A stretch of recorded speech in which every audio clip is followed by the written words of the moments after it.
Hi friends, मैं हूं योगेंद्र कुमार जायसवाल और आप देख रहे हैं सक्सेस ट्रैक। आज हम लोग बात करने वाले हैं स्टोइकोमेट्रिक एयर के बारे से कि फ्यूल में जो कार्बन परसेंटेज होता है। अभी तक मैंने बना दिया है मीथेन के बारे से, हाइड्रोजन के बारे से और सल्फर के बारे से। आज हम लोग बात करने वाले हैं कार्बन के बारे से, ठीक है।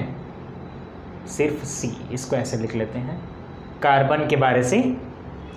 तो हम लोग सिर्फ और सिर्फ कार्बन के बारे से आज देखेंगे कि कार्बन को हम लोग को कंप्लीट कंबशन के लिए कितनी ऑक्सीजन की आवश्यकता होगी, उसको कैसे कैलकुलेट करेंगे। देखिए ये सारे चीज़ सेम है, बस आपको मॉलिक्यूलर वेट अगर पता है तो आप आसानी से उसको कैलकुलेट कर सकते हैं, ठीक है फ्रेंड्स। इसमें ज़्यादा कोई झंझट वाली बात नहीं है। अगर 3-4 वीडियो ये कंटिन्यूसली जो देख रहे हो ना, तो आसानी से आप समझ जाओगे कि कैसे उसको निकालना है। अगर नहीं भी आ रहा तो चलिए कार्बन का मैं एक और बना देता हूँ, बाकी आप कार्बन मोनोऑक्साइड का निकाल सकते हैं आसानी से, उसमें कोई प्रॉब्लम्स नहीं आएगा आपको। तो आज हम लोग देखेंगे कार्बन के कैलकुलेशन के बारे से, ठीक है। तो कार्बन को जब भी हम लोग बर्न करते हैं फर्नेस के अंदर, मतलब कि फ्यूल में जो कार्बन की परसेंटेज होती है उसकी वजह से क्या क्या प्रॉब्लम्स आते हैं। अगर वो अनबर्न निकल जाएगा तो क्या क्या हानियाँ हो सकती हैं, उसको भी हम लोग बात कर लेंगे। तो यहाँ पर सबसे पहले हम लोग देखते हैं रिएक्शन के बारे से। तो ऑक्सीडेशन रिएक्शन ऑफ कार्बन,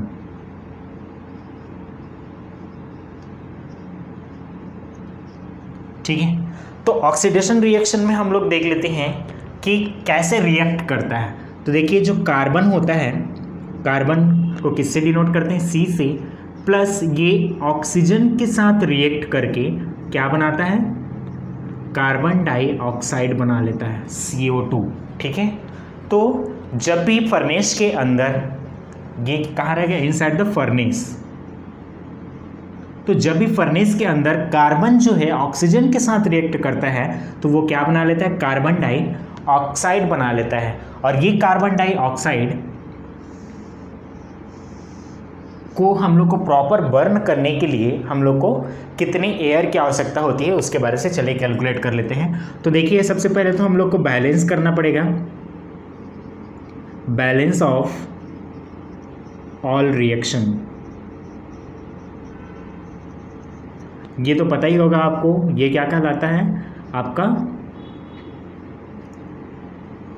ठीक है, रिएक्शन के बारे से। तो कैलकुलेशन करते हैं, C + O2 इक्वल्स टू क्या है यहाँ पर, CO2, सेम टू सेम जैसे पहले बताया था मैं।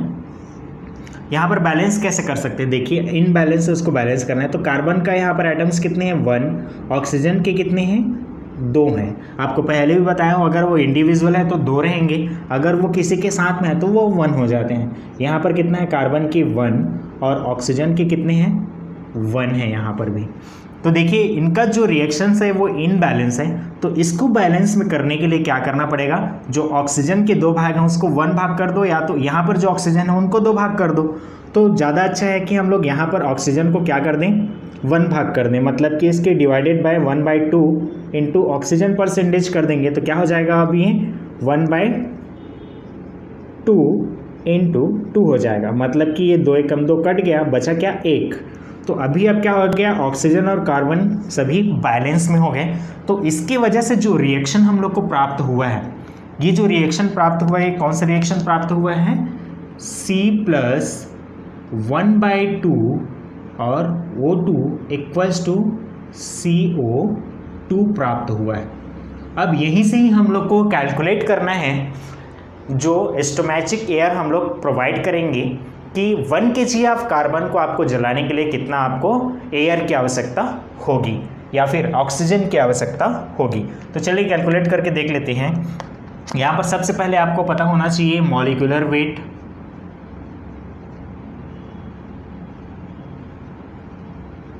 Weight of carbon and molecular weight of oxygen. तो कार्बन और ऑक्सीजन के मॉलिक्यूलर वेट को आपको चेक करने के लिए क्या याद होना चाहिए, एटॉमिक वेट ऑफ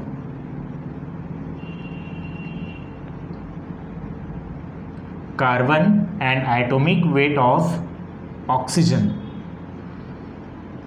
तो कार्बन के जो एटॉमिक वेट होता है वो कितना होता है, इसके पहले ही वीडियो में बताया था आपको 12.0112 होता है ग्राम पर मोल, ठीक है।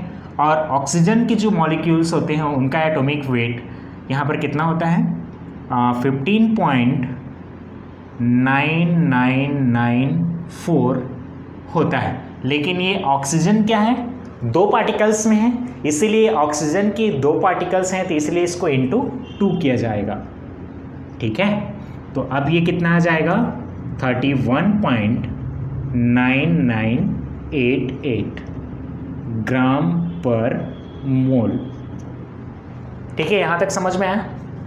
तो अभी अब टोटल अगर हम मॉलिक्यूलर वेट की बात की जाए तो टोटल जो मॉलिक्यूलर वेट है वो कार्बन का कितना हो जाएगा, ये एक ही भाग है तो इसलिए 12.0112 हो जाएगा ग्राम पर मोल, और जो ऑक्सीजन है वो कितना हो जाएगा 31.9988 ग्राम प्रति मोल हो जाएगा, ठीक है। अब यहाँ पर आपको कैलकुलेट करना है ऑक्सीजन। तो ऑक्सीजन के लिए क्या करना पड़ेगा, O2 mass fuel ratio of 1 kg carbon burning, ठीक है। 1 kg ऑफ कार्बन को बर्न करने के लिए हम लोग को कितनी ऑक्सीजन की आवश्यकता होगी उसको कैलकुलेट कर लेते हैं। तो यहाँ पर कैलकुलेट करने के लिए क्या रहेगा, देखिए ऑक्सीजन कैलकुलेट करनी है इसलिए ऑक्सीजन को हम लोग हमेशा ऊपर रखना है, तो ये वाला फार्मूला आपका काम आएगा फिर से। तो देखिए ऑक्सीजन के कितने भाग हैं, 2 भाग, तो 2 भाग का वैल्यू कितना दिया है 31.9988 दिया हुआ है। और ये क्योंकि आधा भाग है तो इसको हम लोग आधा भाग कर सकते हैं 0.5 से इंटू करके, या तो आप सीधा सीधा 1 मोल को भी ले सकते हो, लेकिन आपको समझाने के लिए वो बता रहा हूँ, ठीक है। डिवाइडेड बाय यहाँ पर कार्बन का जो परसेंटेज है उसको लेना है। तो कार्बन के कितने हैं मॉलिक्यूलर वेट यहाँ पर 12.0112 मोल है। तो अगर जब हम इसको सॉल्व करेंगे तो ये कितना आ जाएगा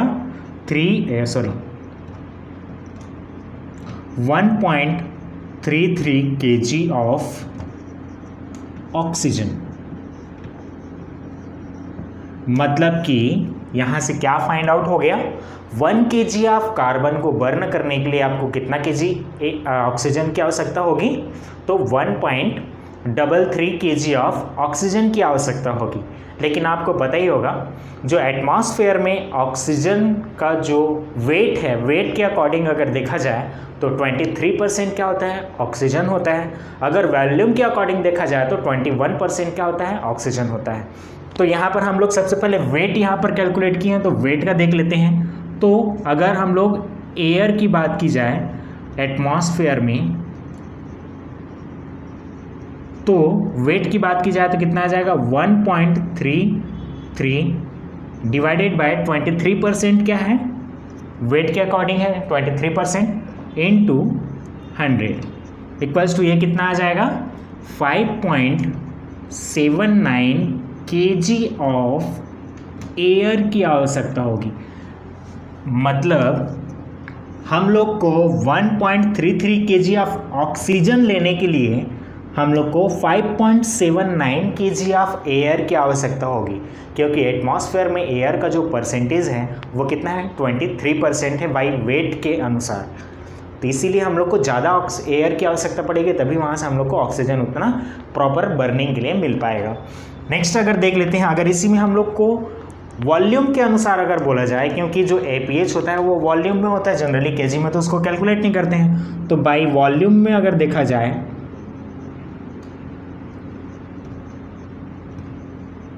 तो ये क्या हो जाएगा 1.33 kg है और 21% क्या है वॉल्यूम के अकॉर्डिंग है इंटू 100 इक्वल्स टू क्या आ जाएगा 6.33 मीटर क्यूब क्या है एयर की आवश्यकता होगी।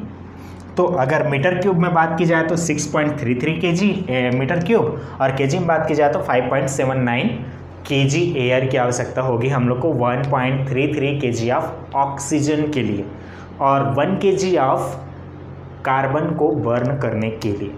तो ठीक है फ्रेंड्स, ये वीडियो आपको कैसा लगा कमेंट्स करके आप ज़रूर बताइएगा। अगर ये वीडियो अच्छा लगा होगा तो लाइक करना बिल्कुल मत भूलिएगा, क्योंकि आपके एक लाइक से हम लोग को एक मोटिवेशनल फील होता है ताकि और ज़्यादा अच्छे से वीडियो आप तक पहुंचा सकें। और यदि कोई समझ में नहीं आता है, अगर आप डिसलाइक करते हैं तो प्लीज़ आप उसका रीज़न ज़रूर बताया करें, क्योंकि जब रीज़न बताओगे तब जाके हमको समझ में आएगा कि आपको डिसलाइक क्यों कर रहे हो। ठीक है, तो इसलिए आप उसको थोड़ा सा मेहनत कर लेना यार। अगर डिसलाइक कर ही रहे हो तो कम से कम उसको बता सको कि क्यों आप डिसलाइक कर रहे हो, ताकि हम उसको सुधार सकें। ठीक है फ्रेंड्स, तो यदि आपने अभी तक मेरे चैनल को सब्सक्राइब नहीं किया है तो सब्सक्राइब करना बिल्कुल मत भूलिएगा। And thanks for watching this video. Thank you so much.